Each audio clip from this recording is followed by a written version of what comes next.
Hello and welcome to another Brawl video. Today we're checking out this white, black and green or Abzan colored high toughness deck featuring Betor, kin to all as our commander, voted on by my supporters on Patreon.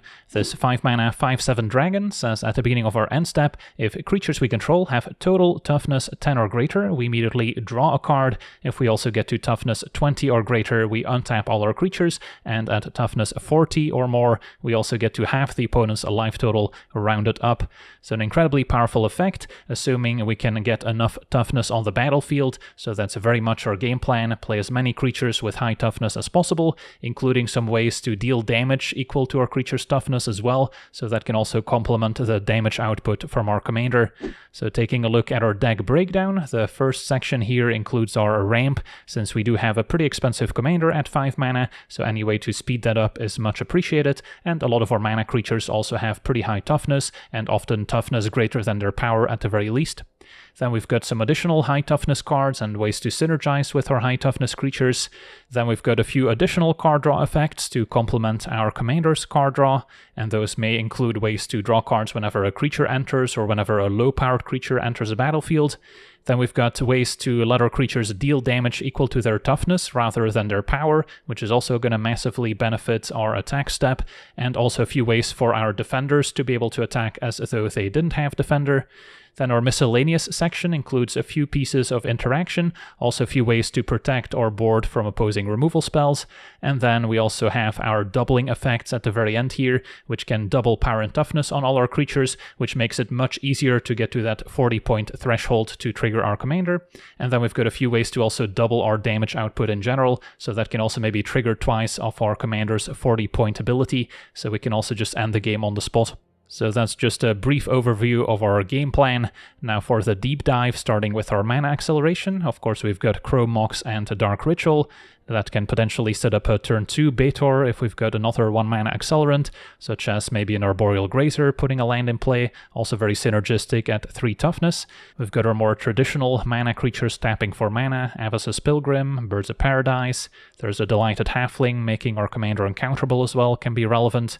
Elvish Mystic and Lanor Elves, and then I also included Gilded Goose, which doesn't always make the cut, but it's got quite a bit of synergy throughout. And then Utopia Sprawl should also be manageable since we have access to a lot of forests through our fetch lanes. And then at 2 mana, there's a Bloom Tender, can maybe make 3 mana with our commander in play. Fanatic of Ronas can make 4 green mana with a 4-powered creature. We've got a Leafkin Druid, which will often make 2 mana as well. Overgrown Battlement gets better the more defenders we have in play, and then a Sylvan Carotid also makes a lot of sense, and then we've got a few ways to put additional lands onto the battlefield with Cultivate and Flare of Cultivation, which we can sometimes cast for free by sacrificing a green creature. Cards like Arboreal Grazer are usually fine to sacrifice. And then we've got some more efficient high toughness creatures. We've got the Armadillo and Yoked Ox. 4 toughness for 1 mana is a pretty good rate. Same with the Concealing Curtains. Can also transform it to take a look at the opponent's hand and take a card away. And the Ancestor can also outlast as a mana sink. And then at 2 mana there's the Barricade giving us hexproof. We've got the Giant Ox at 6 toughness. Nyx Fleece Ram at 5 toughness gains a life each turn. A Birth can also find an extra plains, eventually making a wall token. The Drawbridge can give our team haste, also quite relevant with some of our key creatures. Shalai can give all our other creatures hexproof as well as protecting us, and then can also be a nice mana sink, putting +1 counters on the team. Tree of Perdition at 13 toughness is pretty good for enabling our commander as well. The Dormant Grove will often immediately transform into the Grove Strider after giving us an extra counter, and then gives the team a Vigilance. And then a Towering Titan, when it enters, will pick up X +1 counters, where X is the total toughness of other creatures we control, so that's also a very nice curve topper in the deck. Can also sack a Defender to give the team Trample. And then we've got our card draw effects with Wall of Blossoms and the Carven Carotid, drawing a card when they enter. Sadly, don't have Wall of Omens on Arena yet. And then some more repeatable card draw effects with Welcoming Vampire whenever a creature with power 2 or less enters once each turn. The Enduring Innocence is very similar. And then Phyrexian Arena just draws a card each turn at the cost of 1 life. Guardian Project draws whenever a non-token creature enters, assuming we didn't already have it on the battlefield. Usually not a problem in Singleton. Beast Whisper, whenever we cast a creature spell, draws a card. The green shell, whenever we play a creature with greater toughness than power, lets us reveal the top card. If it's a land, we can put it straight onto the battlefield, and once we get to 10 or more lands, we can give the team a +2/+2. And then a last march of the ends, with our commander in play, we'll draw 7 cards, and then we can put all creatures from our hand onto the battlefield. Also a lot of fun. And then we get to our effects, where we get to deal damage equal to our toughness, with the Walking Bulwark. Can only target defenders, but also gives them haste until end of turn. Assault Formation applies to all our creatures, and can also activate individually to let our defenders attack, and can also pay 3 mana to give all our creatures 1 extra toughness, so that also translates into additional damage. The Streetwise Negotiator is just a one-time use through backup, but also applies to itself. The Chariot can maybe equip our defenders so they can attack, giving them +2/+2 as well. The Catapult Fodder is another way for us to deal damage with our high toughness creatures by just sacrificing them. Huatli can also gain a lot of life in addition to letting our creatures deal damage equal to their toughness, similar to the Bedrock Tortoise, which also gives our creatures hexproof in our turn, and the Ancient Lumberknot. So this section is missing a couple cards that we don't have on Arena that you might see in paper, such as a new Felothar, the Steadfast, as well as the classic Doran, which would be fantastic additions to the archetype as well. Then our miscellaneous section includes some spot removal with Swords to Plowshares and Fatal Push, just playing the best ones. And then Heroic Intervention, as well as Teferi's Protection, are ways to protect our team from sweeper effects, since this is a deck that plays a lot of creatures, so board wipes can be especially painful. Then the Abzan Monument can fetch one of our basics, and can also maybe be sacrificed to create a large spirit token that also grows with the amount of toughness we have. And then a Tower Defense is a fun trick, giving all our creatures 5 additional toughness and reach until end of turn. So paired with our cards that let us deal damage equal to toughness, this can turn into a very powerful finisher. And then a Nethroi, if we mutate it, can maybe get back a whole bunch of creatures out of our graveyard, and since we can get back creatures with total power 10 or less, any 0-powered creatures we can essentially get back for free, so this can resurrect a whole bunch of creatures at once. And then a Perenation may be a way to get back our commander if we decide to let it go to the graveyard first, and then now we can get it back with Indestructible and Hexproof, so it's a lot more difficult for the opponent to interact with. And then our doubling effects include a Warlock class once we get it all the way up to level 3, and then in the meantime it can still draw extra cards and make the opponent lose life. Bloodletter is triple black, so not easy on the mana, but can also essentially double our damage output. And then Unnatural Growth and Zapondrel will double the power and toughness of all our creatures at the beginning of each combat, so that's also quite powerful. And then the mana base is mostly just mana fixing, with a lot of fetch lands, being able to get our various shock lands, surveil lands. We also have the one of Triumph, of course. And then our utility lands include Shifting Woodlands to maybe turn into something out of our graveyard. Castle Garenbrig may not apply when we first cast our commander, but still helpful in deploying multiple green creatures in the same turn perhaps, and once our commander gets removed it can maybe help pay for the commander tax.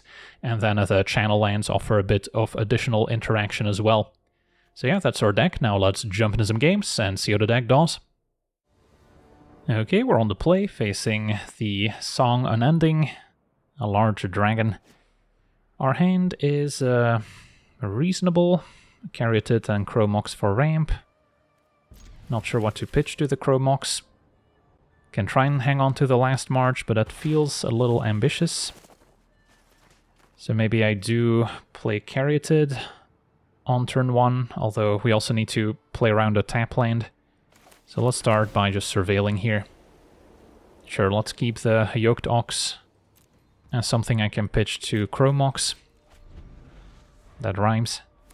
And then next turn could also go for Enduring Innocence right away.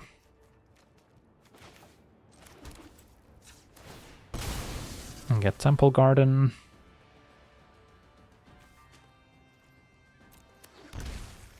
Yeah, I can play Enduring Innocence, and then next turn we get to draw more cards. Feels fine.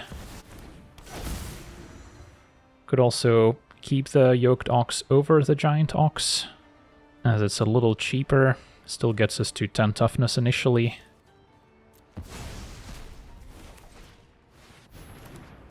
And then next turn, Caryatid will immediately draw. Take it from there. Opponent's got some ramp.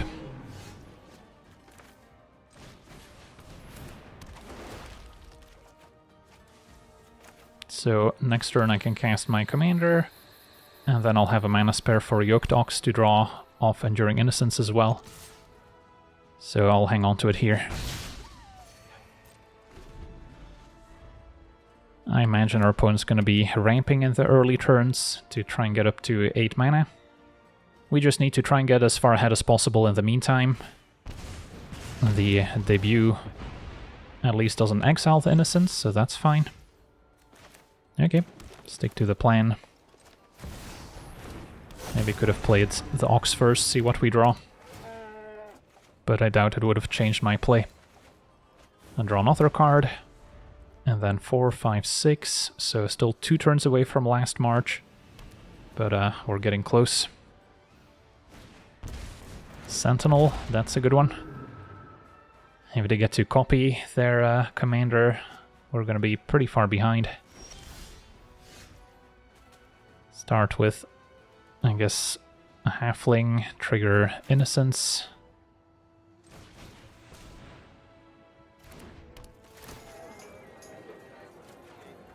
The drawbridge is kind of exciting too.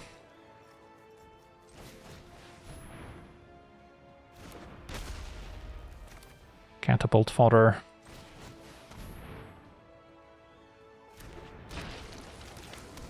And then I guess I don't have any great attacks at the moment. Can surveil with the foothills. And our opponent's got a piercing exhale, so fodder down.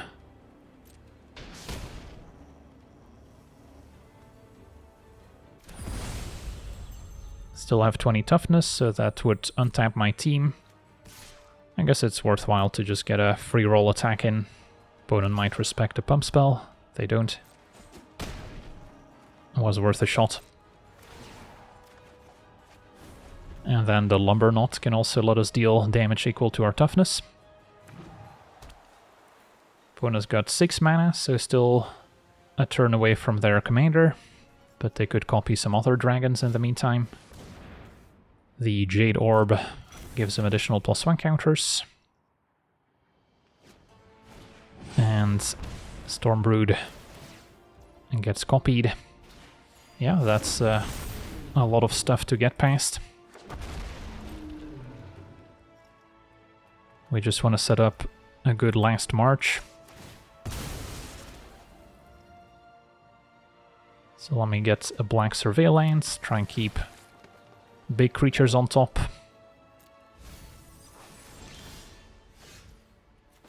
And cast it before attacking. Okay. Fine to put those all in play.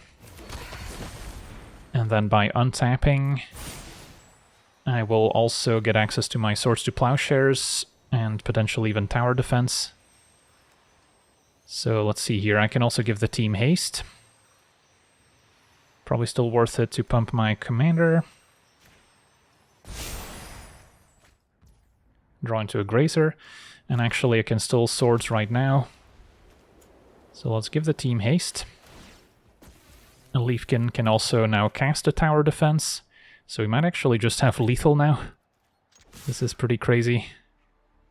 So Leafkin does not attack. Everything deals damage equal to its toughness, because of Tortoise and Lumber Knot.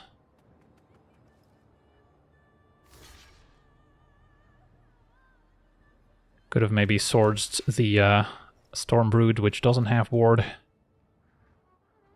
But yeah, this tower defense is a ton of extra damage out of nowhere. A lot of damage happened. And that was a satisfying last march. Sweet, on to the next one. Okay, we're on the play, facing Ruby, a red-green aggro ramp. Our hand is a little clunky, missing double white for Innocence, no black mana. Tower Defense and Last March are not that useful until later in the game. Alright, this is a bit better. Start with our Triome, turn 2 Fanatic, turn 3 we get to double spell. And then set up our commander.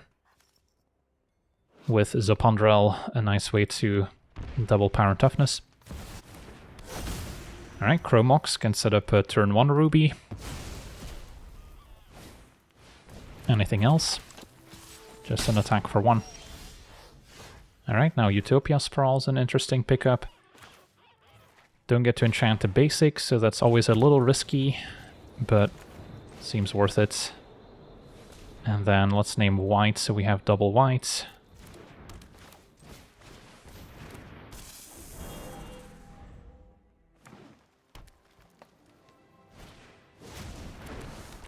A Wild Guide is next with Offspring, so our opponent's ramping nicely as well. Alright, so I guess I could cast my commander a turn sooner, although with Drawbridge we can give it haste. I guess the upside of playing it now is that Fanatic next turn makes 4 mana, so I guess that's still the play here.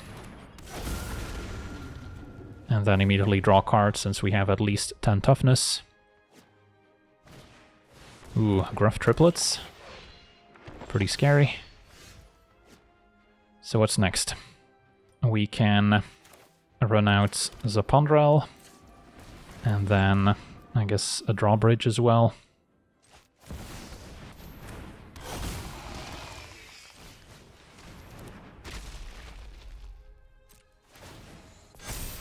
Hit you for 10.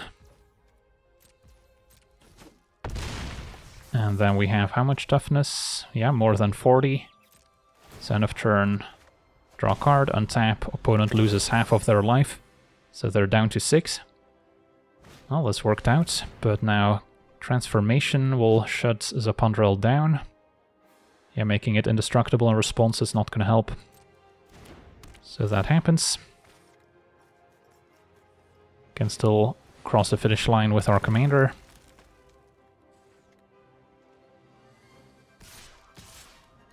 Can block a triplets with a Drawbridge. Another one with Fanatic. Could have also taken the damage if we're afraid of a burn spell or a pump spell.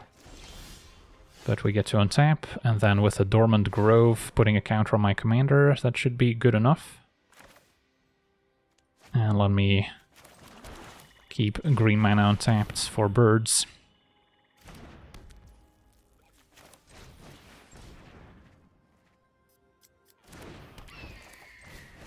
I'll just empty my hand.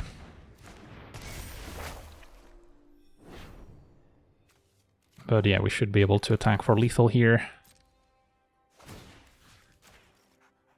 Could have also put it on the birds and then given the team haste.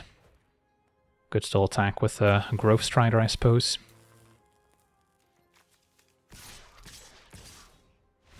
And our opponent explodes. Awesome. On to the next one. Alright, we're on the draw, facing Chandra Hope's Beacon, so a red control deck. The bad news is they're gonna have lots of creature removal. The good news is our high toughness defenders usually are harder to burn out. The Pilgrim's unlikely to survive, but we have Caryatid plus Shalai. Seems reasonable. And the opponent also with the Chromox start. Although, interestingly, they didn't exile anything to the Imprint, but they used it to improvise a Muralist on turn 2. I guess that also works. We need to fetch Temple Garden to play Pilgrim.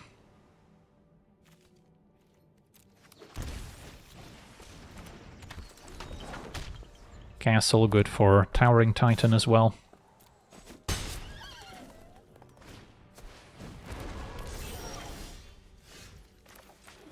But for now, play Caryatid. So we can maybe cast our commander next turn. May as well attack for 1. If they remove Pilgrim, I play Shalai. And then I guess Chandra can happen next turn.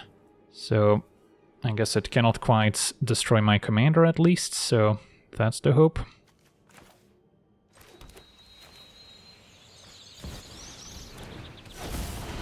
Immediately draw card. Possible they have a burn spell that deals 4 damage that they can copy with Chandra after making mana, which is enough to finish off Betor. Fire doesn't need a Nope, opponent goes digging with the +1, finding Smite the Deathless, and a Ghost Vacuum. Alright, so let's make the most out of it. Ideally we finish off Chandra, which I could accomplish by equipping the Chariot. Or if I can put a counter on it with Shalai, but I think we'll be a little bit short of doing that. 4, 5, 6, even with the mana from Castle. Only gets us to 7. So, yeah, I think Chariot equip. That's 5 mana, so I can still play a Llanowar Elves or take out the Muralist, but it's not a huge priority.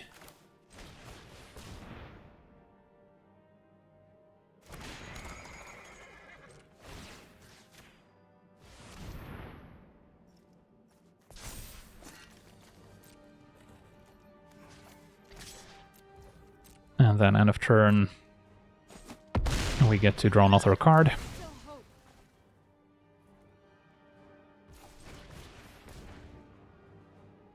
Getting this to 9 toughness also makes it even harder to burn. And Towering Titan's looking good. Can set up Betor to maybe half the opponent's life total. So there's Chandra, can plus, and then still double smite, but that's still only 6 damage. So they're just gonna finish off our mana elves. That's acceptable. Since they're scheduled to lose Chandra once again.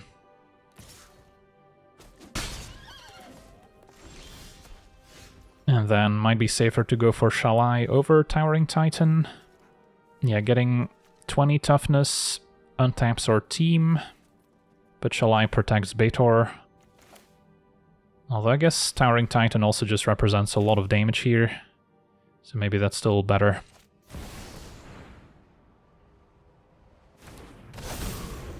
And then finish off Chandra. And yeah, her opponent has seen enough. Sweet, on to the next one. Okay, we're on the play, facing Bartolomé with Lurs as companion. So low curve sacrifice deck. Our hand's got potential. Flare pairs well with Wall of Blossoms. And then it's just a matter of ramping out our commander. We can fetch a black source that lets us surveil. So Backstreet maybe. And don't need the ram. Pilgrim is potentially useful. So for now, Caryatids, I think over Wall, and then next turn I can play Wall, play Pilgrim, maybe play the Flare. I guess upside of Flare is that we don't lose Caryatids to a potential Edict effect, which they might have. But it's just going to be a Jadar. Okay, so can go ahead and potentially cast Shalai as well. But I'm liking the Wall, Pilgrim, and Flare play. Upside of not sacking a creature is that we have more toughness overall for Betor's various abilities. Although next turn we're scheduled to immediately draw a card at the very least. So I think ramping is still gonna set us up the best.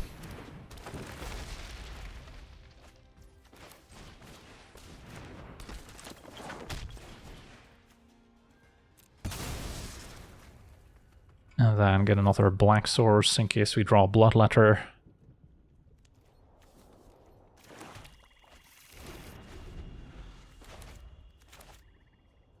Now our opponent could have removal for my commander, so that's potentially a reason to run out Shalai first to give it hexproof. Although we have enough mana where we can play this on 2 consecutive turns, so it may not be a disaster if they remove it.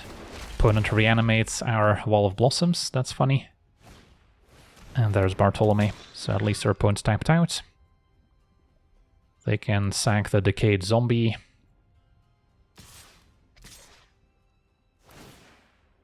May as well prevent 2 damage.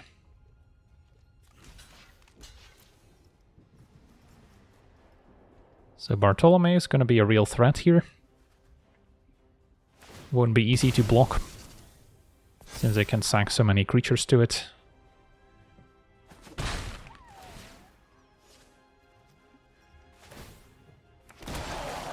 Ooh, a last march, that's exciting. So, yeah, gotta hope we get to untap with Betor. And then next turn, last march. We have exactly 8 mana.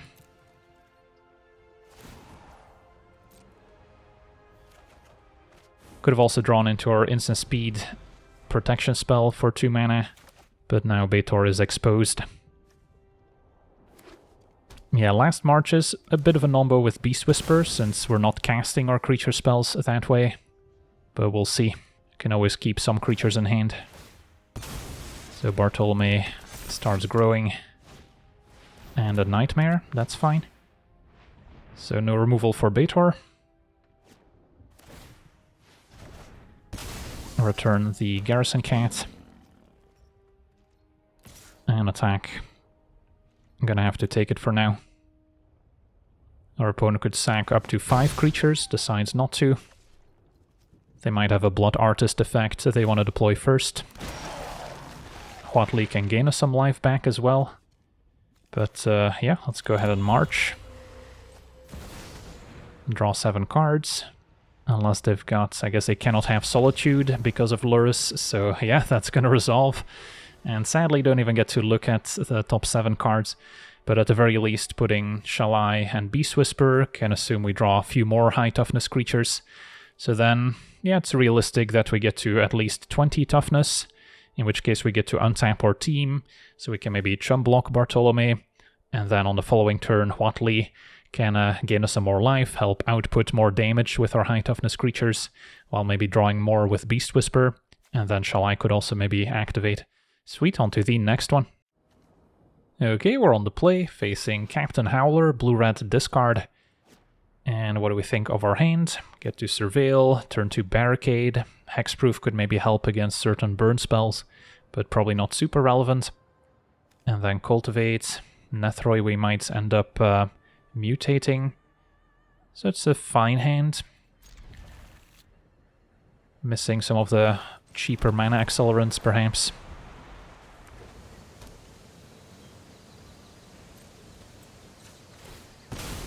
So I'll get the white-green Portico.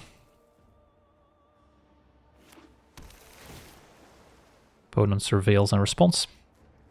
Could also keep Barricade until after we deploy the Innocence, but we might curve out differently.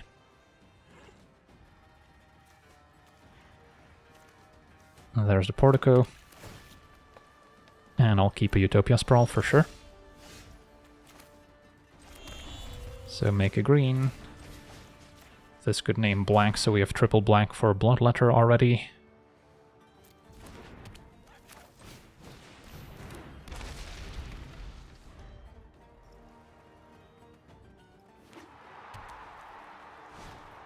Opponent's got the Signet. Phyrexian Arena's not bad either. Still feels like I might want to Cultivate here to set up Betor for next turn, guaranteed. And then we can get a little bit more white and green.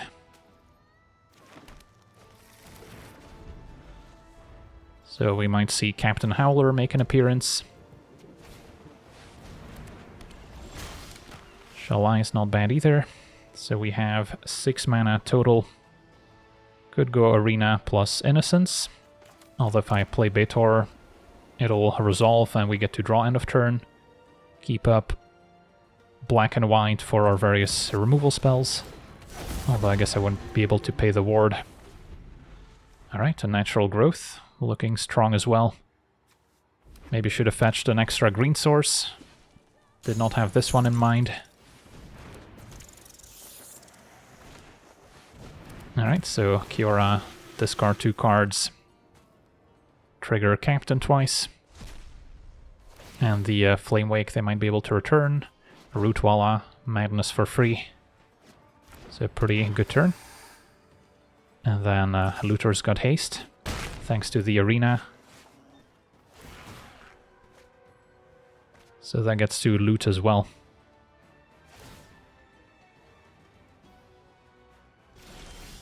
Ooh, Teferi's Protection is interesting. Yeah, what to do here? I guess it's Innocence plus Arena. And then next turn we can maybe keep up the protection. If I attack, I don't get to untap my team yet, so that could be risky. The 5/7 blocks pretty well.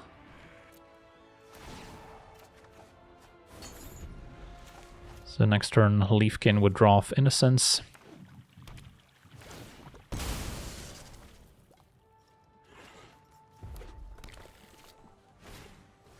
Chart a course, main phase. Can also fill the graveyard for Kiora to make an 8/8. And they've got an unblockable looter. It's done looting, so it's just gonna draw a card now. Cycling also triggers Captain. So it's not looking great for us. Cycling could give Kiora flying as well, but glad we kept Betor back.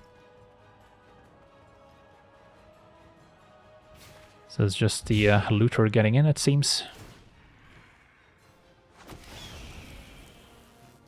And I guess we'll block the Flame Wake. Now we can block Kiora. Don't need the Innocence to necessarily survive. Although it could maybe chump the Scion on a later turn. So do I take the 2 additional damage here? Could also block Kiora with a Barricade and take out the Phoenix, but it's just going to keep coming back. So I think we do want to finish off Kiora. And then I think I keep the Innocence in play for now.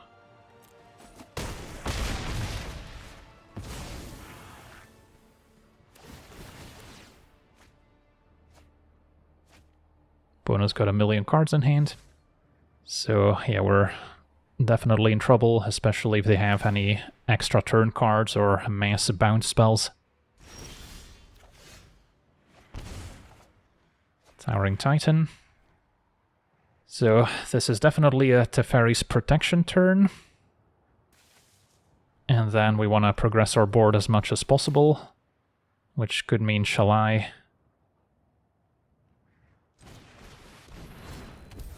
Even though it doesn't draw off Enduring Innocence. And then I can probably afford to attack now.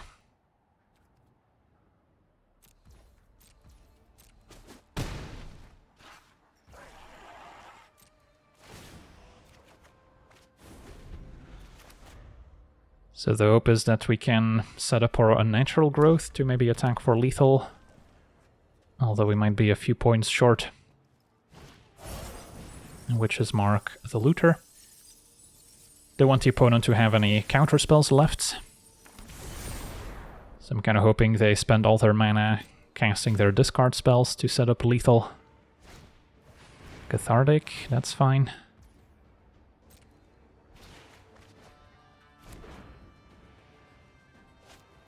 And a Pyromancer, so opponent is tapped out. Now we just have to hope they overcommit with an attack.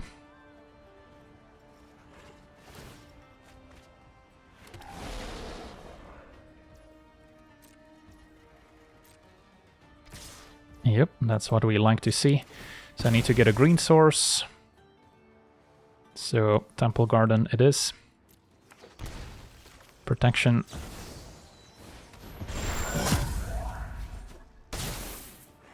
And now slowly go through the animation. Alright, so we untap, cast Unnatural Growth. So, where does that leave us? I'll have 2 mana left. Yeah, that's 10 plus 6, 16 in the air. Can gain 4 with the Enduring Innocence, but we're a little bit short of lethal. And even though I'll trigger Betor, I think our opponent would end up at 1 life exactly. Anything else I can come up with? Mutate Nethroi doesn't seem all that great. Maybe start with Bulwark, see what we draw into off Innocence. Chromox. That might actually make the difference here. Opponent's got 2 blockers. I guess it's still going to be a little bit short, since they can block with the elemental token as well. So pitch a Leafkin.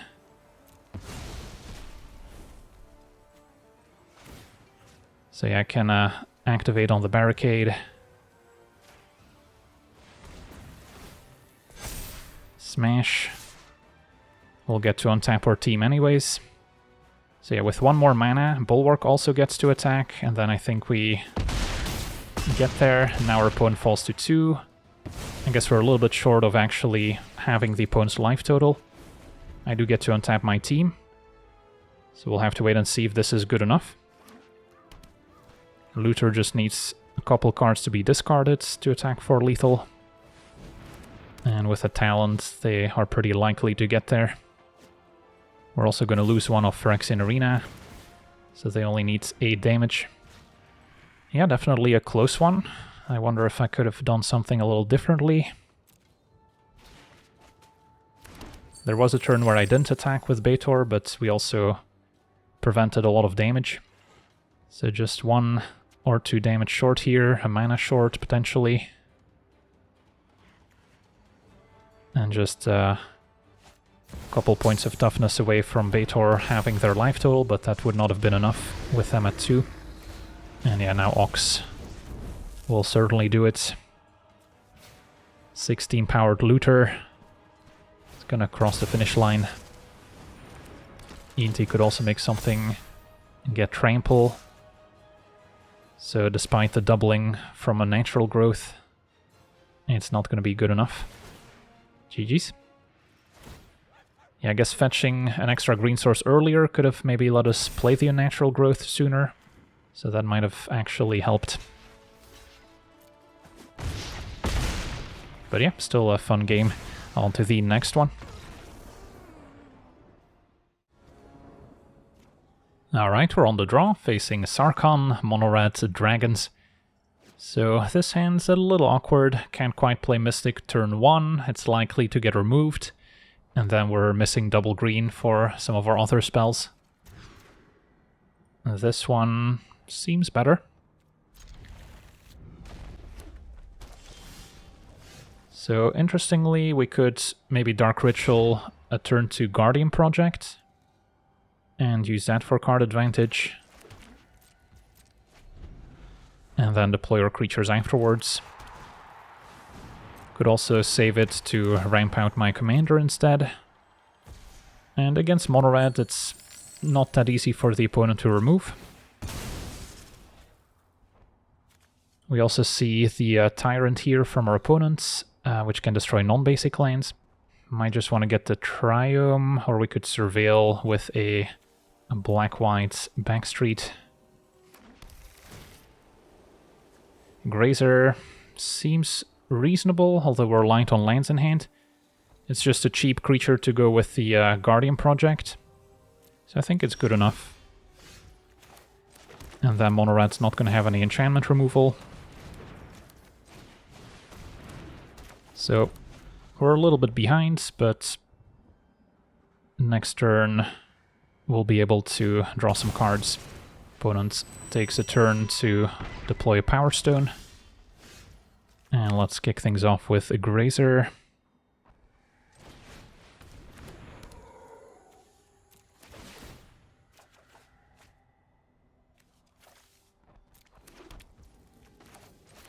Play Giant Ox. And then next turn I can play my commander out.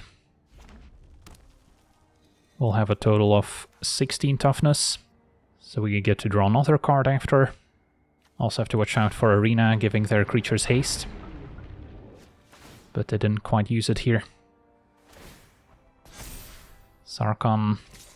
I could jump with a Grazer, but next turn we can maybe block with our commander. So do I sacrifice my land? No thanks. Although eventually we might have to. And then I should also get more black sources, but I also don't want to take a bunch of damage off my shock lands. So So I'll still just get a plains here.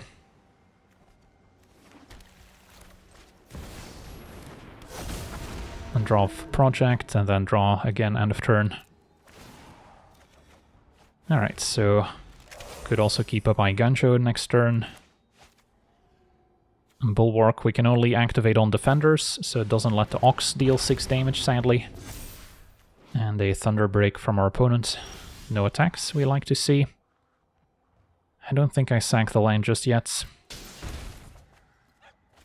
Ooh, Tortoise. That does let our other creatures deal damage equal to their toughness, so that's a good draw. So let me start with the cheaper creatures first.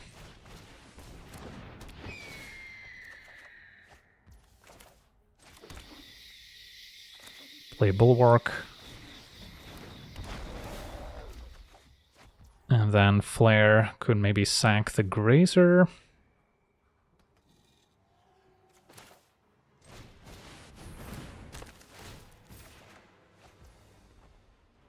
Yeah, close call.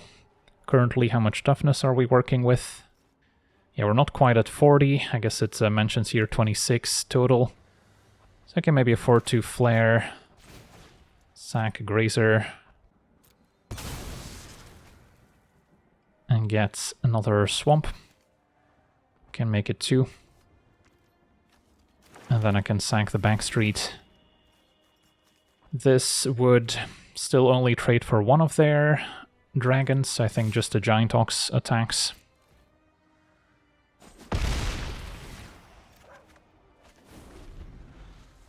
And there's Bloodletter, so yeah, we've got the black mana to cast it, even if we sack the Backstreet. Represents a lot of damage. File is fine. And Elder Dragon War can finish off my birds. But our opponent's gonna skip ahead to Chapter 2. Alright, so can potentially float mana, but I don't have any instants to cast. So take action. Play Bloodletter. And draw project. And then keep up Iganjo for now. Attack with Tortoise, Betor, Giant Ox. And then opponent's just gonna take it, and then Bloodletter will end the game for us. But yeah, our opponent was in trouble no matter what. Sweet, on to the next one. Okay, we're on the play, facing a mono-green Nissa landfall deck. So we're in for a rough time. Can I keep this? It's not even that great, since I would need to fetch Temple Garden, so then we don't have black mana. So, I mean, I guess I can still play Betor thanks to the Halfling, and then we're not too far from Zapandrel. Yeah, maybe this is still functional enough.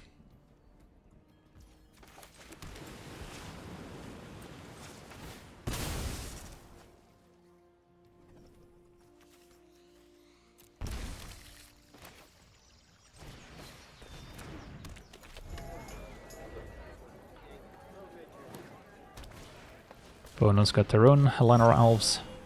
Alright, Welcoming Vampire might be worth it. So I get to draw when we play the Elves. Although, if I play Elves now, I can play my commander next turn already, which still has to be better. And then we have 10 toughness total already. So I don't have to play Bulwark, can save it for after Welcoming Vampire. And then I may as well hit for 1. We're probably the aggressor in the matchup, if I had to guess. Opponent's more of a combo deck, trying to go off with Nissa. Bristly Bill, pretty good too. So opponent's probably saving Nissa for a turn where they can play it alongside a fetch land. And we're gonna play Betor. End of turn draw. Alright, tower defense could be a fun gimmick. So next turn I can go Vampire, Bulwark, keep up tower defense. If I cast it, we control 4 creatures, that's plus 20 toughness.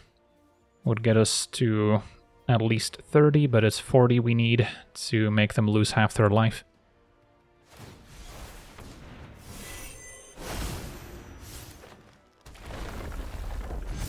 Bristly Bill grows, does not attack. And Negotiator the draw.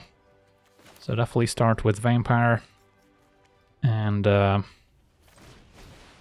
I might play Negotiator. This only triggers once each turn.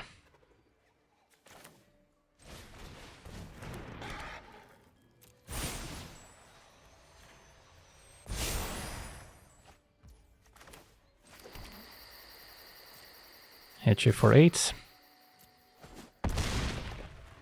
And then, yeah, might be fine to play Bulwark. And then next turn we can figure something out. 1 point short of untapping the team. Catapult fodder could also help close out the game. Opponent finally deploys Nissa. And no fetch land, but they might have a ramp spell to enable landfall a bunch. Spring Bloom, that's 2 more lanes. 2 more mana with Nissa. Might end up trumping Bristly Bill, but we'll see. Because yeah, every point of toughness matters when you've got Betor in play.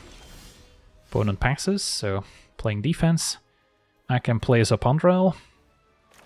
Or we could Catapult fodder. And then still tower defense, is that better?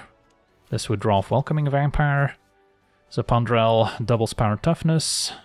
So then 8 times 2 is, I guess, lethal. Alright, that makes more sense then.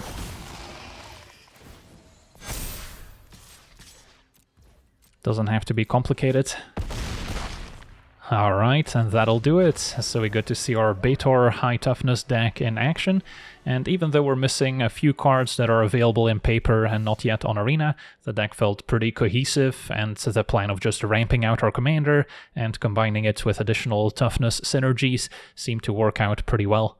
So yeah, that's going to do it for today's gameplay. I want to thank you for watching, hope you enjoyed, and as always, have a nice day.